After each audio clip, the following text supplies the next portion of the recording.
విశాఖలో అక్కయ్యపాలెం సచివాలయం 125 లలితానగర్ సచివాలయంలో ఏసీబీ అధికారులు దాడులు నిర్వహించారు.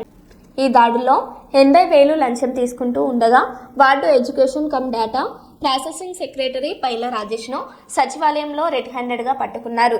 లలితానగర్లో నివాసం ఉంటున్న ద్వారాపూర్ రెడ్డి గంగారాజ్యం అతని కుమారుడు గణేష్కి రాసిన స్థిరాస్తి సెటిల్మెంట్ డీడ్ ప్రాసెస్ చేయడానికి 90,000 లంచం డిమాండ్ చేయగా 80,000కు ఒప్పందం కుదిరింది. లంచం ఇవ్వడం ఇష్టం లేని గణేష్ ఏసీబీ అధికారులను ఆశ్రయించారు. దీనితో రాజేష్ను రెడ్ హ్యాండెడ్గా పట్టుకుని కోర్టులో హాజరుపరచనున్నారు. ఈ దాడుల్లో డీఎస్పీలు రమణమూర్తి, హర్షిత, సిఐలు శ్రీనివాస్, వెంకట్రావు సిబ్బంది పాల్గొన్నారు.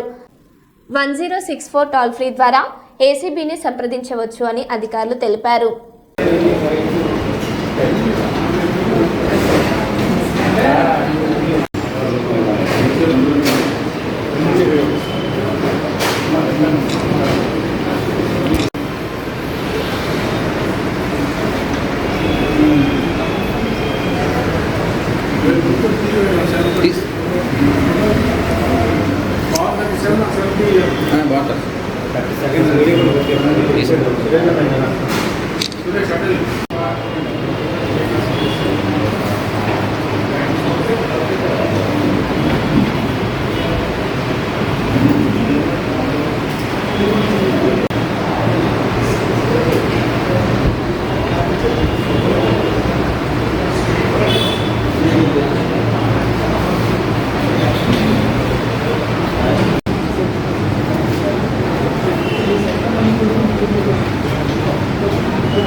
అలా ఫార్వర్డ్ చేసుకోవచ్చు వచ్చిన వాళ్ళందరూ మీరు ఇచ్చేస్తా అంటే మాకు ఇంకా అనుకుంటున్నాను. నేను గ్రూప్ పెట్టేస్తాను సార్.